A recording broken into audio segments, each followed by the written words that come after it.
April মাসে আমরা যখন তারাপীঠ গিয়েছিলাম তখন কিন্তু ওয়েদারটা জাস্ট ওয়াও ছিল, যে কি বলবো। তারপর দেখো মনোরম পরিবেশ দেখতে দেখতে কিন্তু দুধার দিয়ে গাছপালা দেখতে দেখতে পৌঁছে গেলাম একটা ধাবায়। তারপরে এসেই দেখো এই বাচ্চাটার সাথে দেখা হলো।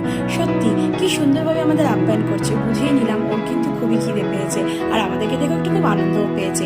তো ওইখানে আর দেরি না করে কিন্তু অর্ডার করে নিলাম। ওখানে কিন্তু রুটি, সাথে ছিল চিলি চিকেন, তড়কা, যে যার মতনই কিন্তু অর্ডার করে নিয়েছিলাম। আর খাবারটা কিন্তু বেশ দারুণ ছিল। কারণ বৃষ্টি হওয়ার জন্য আমরা ভেবেছিলাম আমরা হয়তো বেরোতেই পারবো না। বৃষ্টি কমতে না কমতে আমরা কিন্তু একেবারে আর দেরিও করলাম না, একেবারে হোটেল থেকে সোজা বেরিয়ে কিন্তু চলে আসলাম এই ধাবাতে।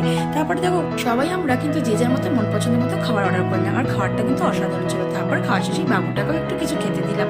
তো চলো তারপরে কিন্তু সব শেষে কিন্তু রিলস বানিয়ে নিলাম, বাট এটা না হলে কিন্তু আমার ঘুমই হয় না। তারপরে বড় মশাইকে বললো চলো একটা রিলস বানিয়ে নিই। তো চলো ওখানে কিন্তু একটা রোমান্টিক সিন বানিয়ে নিয়েছিলাম। তো চলো তোমরা দেখতেই পারলে।